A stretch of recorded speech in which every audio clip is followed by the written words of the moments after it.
Assalamualaikum warahmatullahi wabarakatuh. Innal hamdalillah nasta'inuhu wa nastaghfiruh wa na'udzu billahi min shururi anfusina wa min sayyiati a'malina. May yahdihillahu fala mudhillalah wa may yudlil fala hadiyalah. La haula wala quwata illa billah. Para hadirin rahimani wa rahimakumullah. Alhamdulillah, kita bersyukur kembali ke hadirat Allah Subhanahu wa taala atas segala rahmah, nikmat dan karunia-Nya. Terlebih nikmatul iman wa nikmatul Islam yang Allah masih berikan kepada kita semua. Shalawat serta salam semoga Allah senantiasa mencurahkan kepada qudwah dan uswah kita, Nabiuna Muhammad Rasulullah sallallahu alaihi wasallam, beserta para keluarga dan para sahabatnya. Dan mudah-mudahan kita senantiasa umatnya berlaku istiqamah menjalankan sunnah-sunnah beliau hingga ajal menjemput kita semua. Para hadirin rahimani wa rahimakumullah, kembali kita bersua dalam kajian ilmu di Ramadan hari yang ke-6 ini, di mana pada hari yang ke-6 ini kita akan membahas hadis dari Nabi kita Rasul Muhammad SAW terkait tentang jagalah Allah, niscaya Allah pun akan menjaga kita. Hadis ini dari jalur sahabat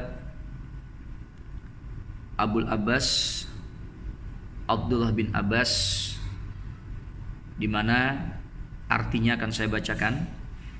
Dari Abul Abbas Abdullah bin Abbas radhiyallahu anhu berkata, suatu hari aku pernah membonceng di belakang Rasulullah sallallahu alaihi wasallam. Beliau bersabda, Nabi kita bersabda, wahai anak muda, aku akan mengajarimu beberapa kalimat. Jagalah Allah, niscaya Allah akan menjagamu. Jagalah Allah, niscaya kamu mendapati Allah bersamamu. Jika kamu meminta kepada Allah dan jika kamu memohon pertolongan, mohonlah kepada Allah. Ketahuilah, sesungguhnya jika seluruh umat manusia bersatu untuk memberi manfaat kepadamu dengan sesuatu, niscaya mereka tidak akan bisa melakukannya kecuali dengan sesuatu yang telah ditakdirkan Allah untukmu. Dan jika mereka bersatu untuk membuat mara bahaya kepadamu dengan sesuatu, niscaya mereka tidak akan mampu melakukannya kecuali Allah sudah mentakdirkan marah bahaya datang untukmu. Pena telah diangkat dan tinta telah kering. Hadis ini diriwayatkan oleh Imam At-Tirmidzi. Para hadirin, dari hadis ini kita bisa mempelajari bahwa Allah senantiasa akan memberikan penjagaan, memberikan keistimewaan kepada kita ketika kita pun memberikan penjagaan, melakukan hal-hal yang istimewa hanya untuk Allah Subhanahu wa taala. Dalam artian kita menjaga Allah di sini bahwa Allah itu butuh penjagaan kita. Tidak sama sekali. Allah itu tidak butuh penjagaan kita. Tapi makna di balik hadis ini, kita mesti senantiasa dekat, senantiasa mengingat Allah Subhanahu wa taala. Agar apa? Agar kehidupan kita, agar langkah kehidupan yang kita lakukan senantiasa diberikan keberkahan oleh Allah Subhanahu wa taala. Tentunya kalau kita tidak melakukan kedekatan kepada Allah Subhanahu wa taala, maka kita bisa menjadi makhluk yang sombong. Dan ingat, kesombongan itu hanya milik Allah Subhanahu wa taala. Tentunya ketika kita sedang berada dalam kesusahan dan kita berada dalam kedekatan kepada Allah, maka Allah akan menolong kita dari kesulitan yang kita hadapi. Hal ini sesuai dengan firman Allah dalam surat Muhammad ayat yang ke-7. A'udzu billahi minasyaitonir rajim. In tansurullaha yansurkum wa yutsabbit aqdamakum. Yang artinya, jika kamu menolong agama Allah, niscaya Allah akan menolongmu dan meneguhkan kedudukanmu di mata Allah Subhanahu wa taala. Artinya, apapun yang kita lakukan atas nama Allah, untuk kepentingan Allah, maka Allah tidak akan menyia-nyiakan atas apa yang kita lakukan. Ketika kita melakukan sesuatu bukan atas nama Allah, tidak didasari untuk keinginan mendapatkan keberkahan dari Allah, maka Allah pun tidak akan menilai dari apa yang kita lakukan. Maka dari itu, di bulan yang penuh dengan kemuliaan ini, mari kita berbuat segala yang soleh untuk tujuan kita mendekatkan diri kepada Allah. Mari kita tegakkan agama Allah. Walaupun Allah pasti menjaga agama ini, tapi kita sebagai umat, sebagai hamba dari Allah Subhanahu wa taala, sebagai umat dari Nabi kita Muhammad Rasulullah sallallahu alaihi wasallam, mesti kita membela dan menegakkan agama Allah ini. Kita bisa dan senantiasa dekat kepada Allah dengan cara tadi menegakkan agama Allah, dan juga kita senantiasa mesti bersyukur kepada Allah Subhanahu wa taala. Ketika kita bersyukur kepada Allah, maka Allah akan memberikan begitu banyak nikmat pun kepada kita semua.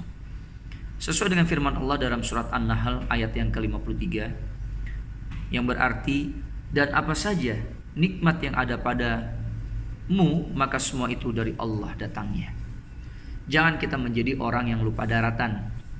Ketika kita mendapatkan keberkahan dan nikmat yang begitu banyak dari Allah, maka kita kesampingkan Allah. Na'udzubillah. Sedikit banyak rezeki, sedikit banyak nikmat yang kita terima, niscaya itu sudah menjadi ukuran yang sangat maksimal dari Allah Subhanahu wa taala. Karena apa? Allah Maha mengetahui apa-apa yang terbaik bagi diri kita. Jangan kita menjadi orang yang paling pandai, melebihi kepandaian dan kepintaran Allah Subhanahu wa taala. Kita banyak mengeluh, kita banyak mengintrospeksi apa yang menjadi keputusan Allah Subhanahu wa taala. Itu sangat-sangat tidak baik. Syukuri apa yang sudah Allah berikan kepada kita. Syukuri apa yang telah kita dapati sekarang ini. Niscaya Allah tidak menilai dari apa yang telah kita syukuri. Ketika kita mendapatkan yang menurut kita kurang maksimal dan kita tetap bersyukur, niscaya Allah akan melihat seberapa syukur kita atas apa yang Allah berikan saat ini. Ketika kita bersyukur, maka luluslah kita dari ujian dan pantauan Allah. Niscaya Allah akan lebih banyak memberikan kita nikmat. Karena apa? Allah sudah yakin dan Allah sudah mengetahui pastinya bahwa kita termasuk abdus syukur, hambanya yang bersyukur. Artinya, kembali kepada hadis yang awal dibacakan, bahwa ketika kita menjaga Allah, maka Allah pun akan menjaga kita. Kembali ditegaskan bahwa Allah tidak butuh penjagaan, tetapi kita yang mesti mendekatkan diri kepada Allah dalam bentuk penjagaan kepada Allah, dalam bentuk selalu dekat kepada Allah Subhanahu wa taala. Selalu dekat kepada Allah maksudnya kita tadi senantiasa memohon pertolongan kepada Allah, dan kemudian kita senantiasa menjadi hambanya Allah yang bersyukur.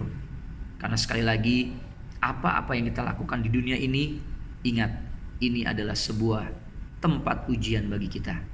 Ketika kita lulus, maka kita akan mendapatkan nilai terbaik dari Allah, dan kita akan mendapatkan tempat yang terbaik dari Allah Subhanahu wa taala. Tentu di sisa usia kita ini, janganlah kita pernah menyia-nyiakan. Mari kita habiskan waktu kita dengan aktivitas lillah, hanya untuk Allah Subhanahu wa taala. Janganlah kita habiskan waktu kita untuk selain Allah Subhanahu wa taala. Allah akan menjaga kita ketika kita menjaganya, bermaksud bahwa kita mesti mendekatkan diri terus kepada Allah Subhanahu wa taala. Mungkin yang sedikit ini bisa menjadi bermanfaat ketika kita aplikasikan dan ketika kita lakukan dalam kehidupan kita. Jika ada hal yang kurang berkenan, saya mohon dibukakan pintu maaf. Wal afu minkum. Kita baca doa menutup majelis. Subhanakallahumma wa bihamdika asyhadu an la ilaha illa anta astaghfiruka wa atubu ilaik.